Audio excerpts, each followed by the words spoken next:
ጤና ይስጥልን። ይህ ፋስት ዴይሊ ነው። ሰላምታችን በያላችሁበት ድረስ እያልን ባለቱ የተሰሙ ዋና ዋና ጉዳዮችን ወደ እናንተ ይዘን ቀርበናል። ቻናላችንን ሰብስክራይብ፣ ፕሮግራማችን ላይክ እና ሼር እንድታደርጉ እየጋበዝን ባለቱን አበይት ዜናዎችን አስቀድመን እንጀምራለን። የፕሪቶሪያን ስምምነት የሚጥሱ ተግባራትን ሲፈጽም የከረመው ህወሓት ከሻዕቢያ ጋር በማበር ዳግም በትግራይ ህዝብ ላይ ለመክፈት ላሰበው ጦርነት ጠንካራ ዝግጅት እያደረገ እንደሆነ ይፋ አደረገ። ጅራፍ ራሱን ገርፎ ራሱ ይጮሃል እንደሚባለው የራሱን ስታት የፌዴራል መንግስት ላይ መለጠፍ ስራ ብሎ የያዘው ህወሓት አሁን የፌዴራል መንግስት የዘር ማጥፋት አውጆብናል ሲል ክስ አሰምቷል። እንመለስበታለን። በሌላ መረጃችን ደግሞ ከሰሞኑ በሶማሊያ ክስ የቀረበበት የኢትዮጵያ መከላከያ ጉዳይ ፕሬዝዳንቱ ወደ አዲስ አበባ እንዲመጡ አስገድዷቸዋል። በሶማሊያ ባለው ውጥረት ጭንቀት ውስጥ የሆኑት ፕሬዝዳንት ሐሰን ሼክ በጦሩ ጉዳይ ከጠቅላይ ሚኒስትር አብይ ጋር በዝግ ለመምከር ስለመዘጋጀታቸውና በቀጥሎ የአሜሪካ ኢራን ጦርነት የትራምፕ ከባድ ማስጠንቀቂያ ሰዓታት ሲቀራቸው ኢራን በበኩሏ አቋሜን ማንም አያስለውጠኝም በማለት ትራምፕን ተስፋ ቆርጧል ስለማለቷ አክሏን በዝርዝር ይዘን ቀርበናል። እስከ ፍጻሜው አብራችሁን ቆዩ። ከፌዴራል መንግስት ጋር ውጥረት ውስጥ የገባ ህወሓት የፕሪቶሪያው ግጭት ማቆም ስምምነት መፍረሱን በይፋ አውጇል። የህወሓት ቃል አቀባይ አቶ ሚካኤል አስገዶም ለቡድኑ ልሳን ወይን መስጠቱ አዲስ ቃለ መጠይቅ የፕሪቶሪያው ስምምነት ሙሉ በሙሉ ፈርሷል ብሏል። ቃል አቀባዩ የፕሪቶሪያው ስምምነት 100% ፈርሷል በማለት በይፋ የተናገሩ ሲሆን ህወሓት የስምምነቱ ህልውና እንደማይቀጥል አረጋግጠዋል። ህወሓት የፌዴራል መንግስት ዳግም ዘር ማጥፋት አውጇል በማለት እጥላለው ጦርነት እየተዘጋጀ መሆኑን እየተገለጸ ነው።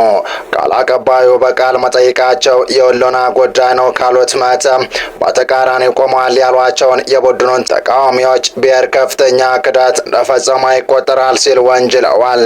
የፕሪቶሪያን ስምምነት መፍረስ በይፋ ያወጀው ህወሓት ችግሩን ወደ ፌዴራል መንግስት ገፍቶታል። ህወሓት የፕሪቶሪያው ስምምነት ሙሉ በሙሉ ፈርሷል ያለው ከፌዴራል መንግስት ጋር የገባበት ውጥረት ባየለበት ወቅት ነው። የሰሜኑ ደም አፋሳሽ የ2 ዓመት ጦርነት የቆመበት የህወሓትና ፌዴራል መንግስት የፕሪቶሪያ ግጭት ማቆም ስምምነት ከ3 ዓመት በኋላ አደጋ ላይ ወድቋል። በአንድ ወር ውስጥ ትጥቅ ለመፍታት የተስማማ ህወሓት ይበልጥ ተደራጅቶ ዳግም ወደ ግጭት ለመመለስ እያደረገ መሆኑን እየተገለጸ ነው። በፌዴራል መንግስት በኩልም የህወሓትን የጦር ዝግጅት በይፋ በመግለጽ በትግራይ አዋሳኝ አካባቢዎች ሰራዊት ማሰማራቱ ይነገራል።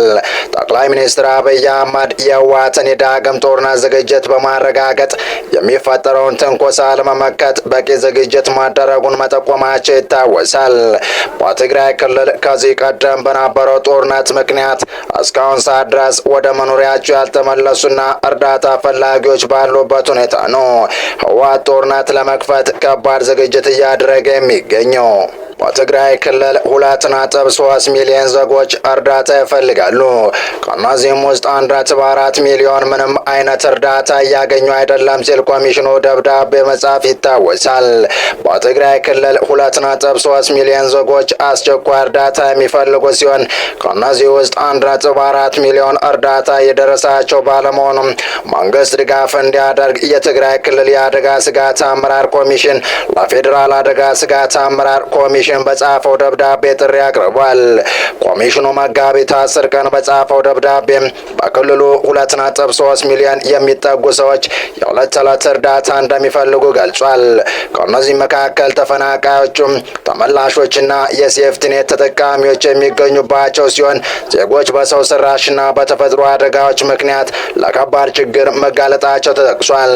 ደብዳቤው እንደሚያመለክተው ከ700 ሺህ እስከ 900 ሺህ የሚሆኑ ተረጂዎች ከአጋር ድርጅቶች በየወሩ እርዳታ የሚያገኙ ቢሆንም ቀሪው ሰፊ የህብረተሰብ ክፍል ግን በእርዳታ እጥረት ምክንያት ምንም አይነት ድጋፍ እያገኘ አይደለም ብሏል። የክልሉ መንግስት ለተቸገሩ ወገኖች እርዳታ ማቅረብ ይቅርና ለመንግስት ሰራተኞች ደሞዝ መክፈል የማይችልበት ደረጃ ላይ ደርሷል ያለው ኮሚሽኑ ችግሩን ይበልጥ አሳሳቢ እንዳደረገውም ተገልጿል። በመሆኑም የፌዴራል አደጋ ስጋት አመራር ኮሚሽን በክልሉ ያለውን ውስብስብ ችግርና የወገኖችን ሕይወት አደጋ ላይ የሚጥለውን ሁኔታ በአግባቡ ተረድቶ ለዜጎች የሚሆን የምግብና ሌሎች አስፈላጊ ቁሳቁሶችን እንዲያቀርብ ሲል የትግራይ ክልል አደጋ ስጋት አመራር ኮሚሽን ጥያቄውን ባቀረበ በማግስት ነው ህወሓት የፕሪቶሪያው ስምምነት 100% ፈርሷል ሲል ለጦርነቱ መዘጋጀቱን ይፋ ያደረገው። በቀጣይ መረጃ የሶማሊያ ፕሬዝዳንት ሐሰን ሼክ በጦር ውጥረትና በተናጋ የስልጣን መንበራቸው ትኩረታቸው አዲስ አበባ ላይ ሆኗል።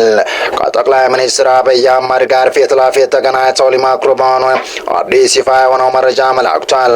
ሶዴሊ ሶማሊያ እንዳስነበበው የሶማሊያ ፕሬዝዳንት ሐሰን ሼክ መሐመድ ወደ አዲስ አበባ ለማቅናት ተሰናድተዋል ሲል ገልጿል።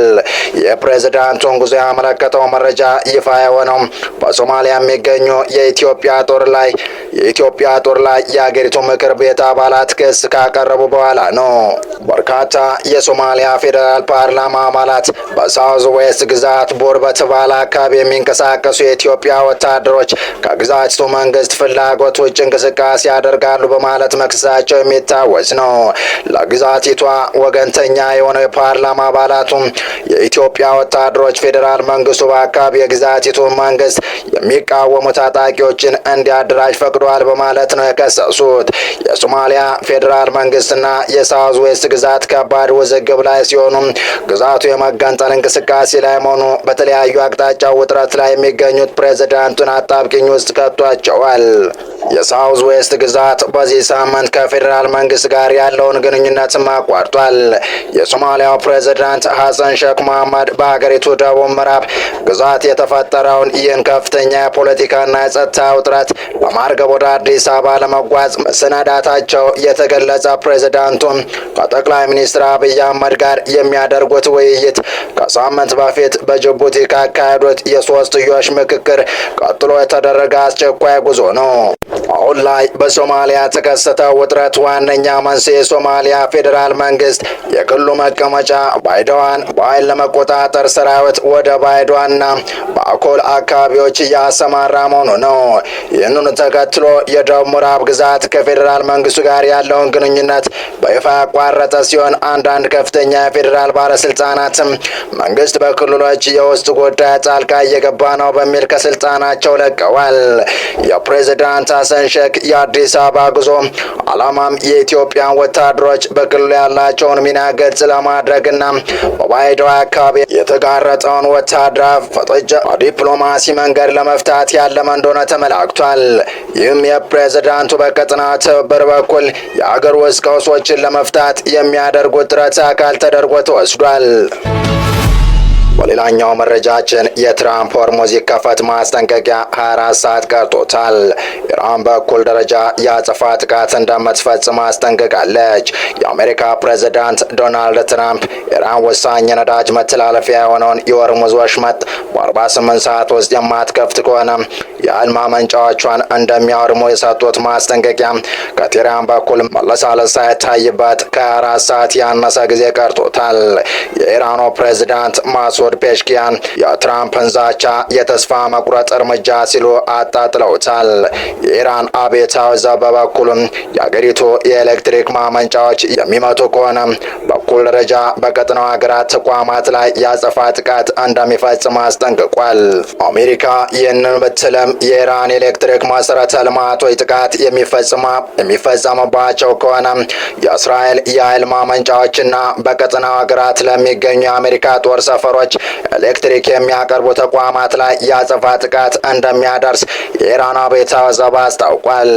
የዜና ወኪሉ ሮይተርስ ዘገባ እንደሚያመለክተው አብዮታዊ ዘቡ ያወጣው መግለጫ በቀጠና የሚገኙ የጨዋማ ውሃ ማጣሪያዎች ላይ ጥቃት እንደሚፈጽም ተገልጾ የነበረውን ዛቻ አላካተተም። እነዚህ ማጣሪያዎች ለባህረ ሰላጤው ሀገራት የሚጠጣ ውሃ በማቅረብ ረገድ ወሳኝ ናቸው።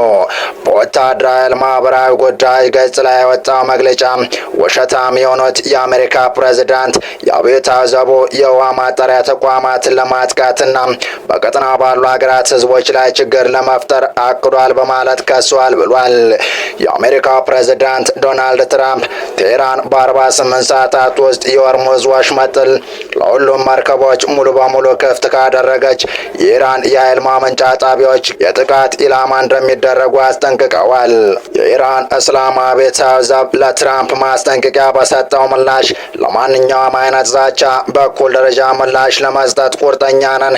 የኤሌክትሪክ ማመንጫን ከመታችሁ እኛም የኤሌክትሪክ ማመንጫን እንመታለን ብለዋል።